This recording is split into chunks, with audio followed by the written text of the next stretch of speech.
Nos dias de hoje, a ideia de que apenas os mais inteligentes e bem educados alcançam o sucesso financeiro em Portugal está a ser desafiada. A realidade atual mostra que estão a ser os alunos que na escola eram considerados como os menos inteligentes ou menos dedicados, que estão agora, em muitos casos, a conseguir atingir rendimentos financeiros mais elevados do que os antigos génios da turma da escola. Vamos, neste vídeo, explorar as razões por trás deste fenómeno que está a ocorrer em Portugal e como estas mudanças afetam a gestão financeira pessoal e a criação de riqueza. Pode parecer surpreendente, mas atualmente começam a existir opções bem mais interessantes do ponto de vista financeiro em Portugal do que simplesmente ir para a faculdade, tirar um curso típico e construir uma carreira nos quadros das melhores empresas do setor. Antigamente, um diploma universitário garantia uma vida de classe média alta. No entanto, com o enorme aumento do número de licenciados nos últimos anos, o valor desses diplomas em Portugal diminuiu significativamente. Em vez disso, as profissões técnicas tornaram-se mais lucrativas e oferecem agora um caminho mais direto para o sucesso financeiro. Ao contrário dos génios que seguem carreiras consideradas socialmente como de prestígio, mas que não pagam assim tão bem, os maus alunos tendem a escolher profissões técnicas ou iniciar os seus próprios negócios, como canalizadores, carpinteiros, eletricistas ou soldadores, onde os riscos podem ser maiores, mas as recompensas também o são. Os génios, devido ao seu elevado nível de inteligência e à capacidade de seguir carreiras bem remuneradas, muitas vezes encontram-se satisfeitos com rendimentos que, embora elevados, não chegam ao nível do 1% mais ricos de Portugal. Para pertencer a este grupo, seria necessário ganhar mais de 100 mil euros anuais antes de impostos. E do ponto de vista de património, seria preciso ter propriedades e bens no valor de mais de 1 milhão de euros para pertencer ao top 1% de Portugal. Infelizmente, para muitos profissionais qualificados, como médicos, engenheiros, economistas ou advogados, atingir estes patamares financeiros através de rendimentos provenientes do seu trabalho numa empresa em Portugal é um cenário que é muito pouco realista. Já quem opta por tirar cursos universitários, por exemplo nas áreas das humanidades, letras ou artes, estará condenado provavelmente a uma vida de baixos salários e de precariedade laboral. Portugal tem uma economia fortemente orientada para o turismo e para os serviços, constituída por pequenas e médias empresas que muitas vezes não têm capacidade financeira para oferecer salários elevados. A ausência de grandes indústrias tecnológicas ou de setores que produzam bens de grande valor acrescentado limita as oportunidades de emprego bem remunerado para os profissionais altamente qualificados. Muitos mestres e doutorados portugueses têm por isso vindo a emigrar ao longo dos últimos anos, em busca de melhores oportunidades no estrangeiro, onde as condições de trabalho e os salários são mais atrativos. Em Portugal, existe igualmente uma descoordenação entre o sistema educativo e as necessidades do mercado de trabalho. Muitas das matérias ensinadas nas universidades portuguesas não estão alinhadas com as competências que são mais valorizadas pelas indústrias que operam em Portugal, resultando numa oferta de profissionais qualificados que não corresponde à procura. Isto leva a que muitos jovens portugueses altamente qualificados nunca consigam sair da cepa torta ao longo das suas carreiras profissionais em Portugal, não atingindo por isso a liberdade financeira e o sucesso que desejam. Muitos académicos e cientistas são exemplos de pessoas que pertencem ao grupo das mais inteligentes do mundo, mas que, no entanto, não são bem pagas. Por outro lado, os maus alunos, que muitas vezes não seguem os estudos universitários e optam por caminhos menos convencionais, estão agora a ter uma probabilidade maior de alcançar rendimentos financeiros muito elevados e com destruir riqueza mais rapidamente. Explorar estas carreiras mais técnicas e menos teóricas pode ser uma excelente estratégia para aumentar a receita e investir em ativos que gerem retorno a longo prazo. No mundo atual, a flexibilidade, a disposição para correr riscos e a capacidade de adaptação são as chaves para a prosperidade económica, superando muitas vezes a inteligência académica tradicional. Um dos conselhos mais valiosos para os jovens de hoje em dia é manterem um baixo custo de vida e uma alta flexibilidade. Em vez de se fixarem num local, numa carreira específica, é fundamental estarem dispostos a mudar conforme surjam as oportunidades. Este tipo de mentalidade é muitas vezes adotado pelos maus alunos, que ao não se enquadrarem nas expectativas tradicionais, estão mais abertos a explorar diferentes caminhos e a adaptarem-se às mudanças do mercado, de modo a tentarem atingir a independência financeira.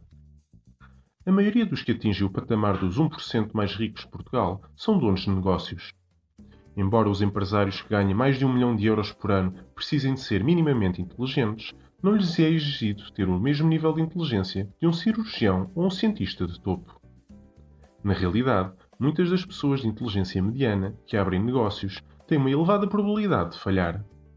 No entanto, aqueles que têm sucesso podem rapidamente entrar no topo dos mais bem pagos do país. No que respeita aos licenciados, mestres e doutorados portugueses, o declínio do valor de um diploma universitário em Portugal provocou o aumento da importância do nepotismo e das cunhas. Os filhos de famílias influentes têm acesso a oportunidades que os outros não têm, o que lhes permite iniciar carreiras com uma vantagem significativa. Algumas pessoas conseguem emprego devido a ligações familiares que podem proporcionar salários razoáveis independentemente da inteligência ou do esforço. No entanto, estas pessoas, quando atingem um nível de rendimento satisfatório, são menos propensas a arriscar abrir um negócio. Por sua vez, as pessoas que não têm contactos nem pertencem a famílias influentes e que optam por profissões mais técnicas estão mais dispostas a correr riscos, pois não têm tanto a perder. As profissões de canalizadores e eletricistas, por exemplo, exigem habilidades técnicas específicas e formação prática que são fáceis de avaliar objetivamente. Estas profissões dependem fortemente da reputação. Recomendações boca a boca e avaliações de clientes são cruciais para conseguir novos trabalhos, sendo que a qualidade do trabalho é diretamente visível e mensurável, o que torna difícil para alguém incompetente manter-se na profissão.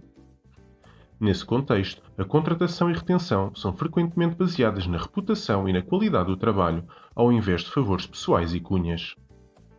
Nos últimos anos, tem-se assistido a uma mudança significativa no mercado de trabalho em Portugal. Muitos dos jovens portugueses licenciados trabalham em empregos que não exigem essa qualificação e o estigma em torno de não ter um canudo tem vindo a desaparecer nos últimos anos. As profissões técnicas começaram, em muitos casos, a superar financeiramente muitas das profissões ditas qualificadas que estão associadas a trabalho em escritórios. A decisão de não investir num mestrado de 5 anos longe de casa e suportar vários anos de rendas e de alto custo de vida tem vindo a ser cada vez mais comum entre os jovens portugueses e pode ser uma decisão boa ou má, dependendo do ponto de vista. Antigamente, um diploma universitário praticamente garantia um estilo de vida de classe média alta em Portugal, principalmente porque ter um curso superior era algo extremamente raro na altura. Em 1998, apenas cerca de 6% dos portugueses com mais de 16 anos tinham um diploma universitário. Em 2023, esse número subiu para 23%, um aumento de quase 300% em 25 anos.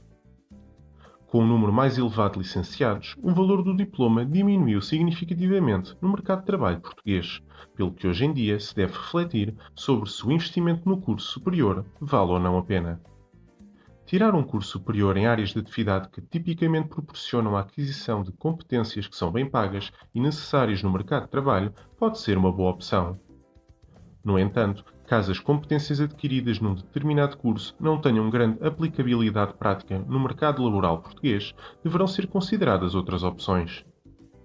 Em vez dos jovens andarem à caça de canudos com poucas saídas profissionais, existem opções mais viáveis para aqueles que desejam salários elevados e estabilidade na carreira.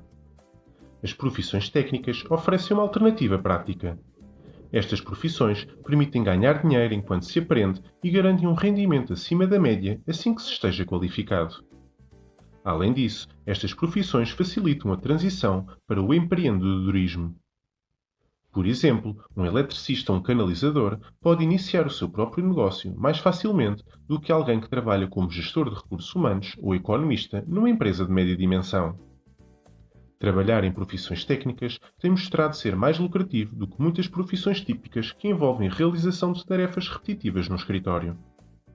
Com a ascensão da inteligência artificial, muitas tarefas de colarinho branco podem vir no futuro a ser automatizadas através de algoritmos.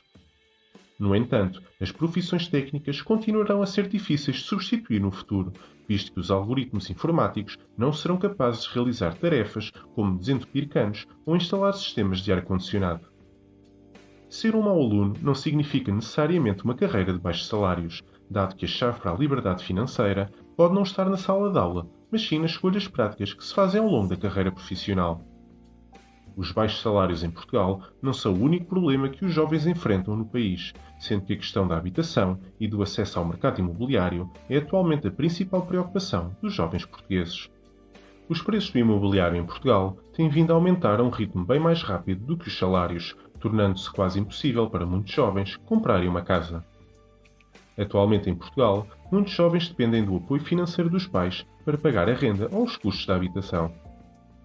A visão tradicional de conseguir um emprego estável, trabalhar na mesma empresa durante 40 ou 50 anos e reformar-se confortavelmente já não é realista em Portugal. Atualmente, a flexibilidade e a capacidade de adaptação são cruciais. Manter os custos baixos e estar aberto a mudar de emprego ou a emigrar são estratégias essenciais para os jovens que procuram estabilidade financeira. Por isso, em vez de perseguir carreiras apenas pela reputação de altos rendimentos, os jovens portugueses podem tentar identificar uma área técnica em que se consigam realmente destacar e seguir essa carreira. Nos últimos anos, Portugal tem assistido a uma mudança profunda no mercado de trabalho, onde as profissões técnicas começaram a ganhar destaque em termos de remuneração e estabilidade, superando frequentemente as profissões que tradicionalmente exigiam qualificações académicas mais elevadas. Esta inversão de valores pode estar, no entanto, a desencadear um verdadeiro apocalipse social, com consequências potencialmente devastadoras para o futuro económico e social no país. O aumento da procura por profissionais técnicos, como canalizadores, eletricistas, soldadores e carpinteiros, tem sido impulsionado pela escassez de mão de obra qualificada nestes setores. A natureza essencial e insubstituível destes serviços faz com que os profissionais técnicos possam cobrar valores significativos pelos seus serviços. Em contraste, a proliferação de licenciados e doutorados tem saturado o mercado de trabalho académico e de escritório, resultando numa diminuição relativa dos salários nestas áreas. À medida que os salários dos técnicos sobem e os das profissões mais qualificadas estagnam, muitos jovens portugueses altamente qualificados têm vindo a começar a questionar o valor dos seus longos anos de estudo e de investimento na educação superior. Esta desmotivação é agravada pela percepção de que os seus esforços e conhecimentos não estão a ser devidamente recompensados em Portugal. Quando médicos, engenheiros e investigadores científicos observam que os seus salários são, em muitos casos, superados pelos salários ganhos pelos profissionais técnicos, sentem-se desvalorizados e frustrados. Esta insatisfação entre os trabalhadores altamente qualificados pode levar a um fenómeno perigoso, a fuga de cérebros de Portugal. Muitos profissionais qualificados, ao perceberem que as suas oportunidades de crescimento e remuneração são limitadas no país, optam por emigrar para países onde as suas habilidades e qualificações são mais valorizadas e melhor remuneradas. A saída destes talentos não só empobrece o capital humano de Portugal, mas também enfraquece a capacidade de inovação e desenvolvimento tecnológico, essenciais para o crescimento económico e financeiro. A migração de profissionais qualificados pode ter consequências profundas e de longo prazo para a economia portuguesa. A falta de médicos, engenheiros, cientistas e outros profissionais altamente qualificados pode resultar numa redução da qualidade dos serviços públicos e privados, desde a saúde, educação e a serviços estruturais do país. A inovação e a competitividade das empresas portuguesas também podem ser severamente afetadas, limitando o potencial de crescimento económico e o desenvolvimento de novas indústrias. Para evitar este apocalipse social, é crucial que Portugal encontre um equilíbrio entre a valorização das profissões técnicas e a justa remuneração das profissões altamente qualificadas. Incentivar a retenção de talentos qualificados e valorizar o conhecimento pode ajudar a criar um ambiente onde todas as profissões sejam devidamente recompensadas e respeitadas. Só assim será possível garantir um futuro próspero e equilibrado para a sociedade portuguesa.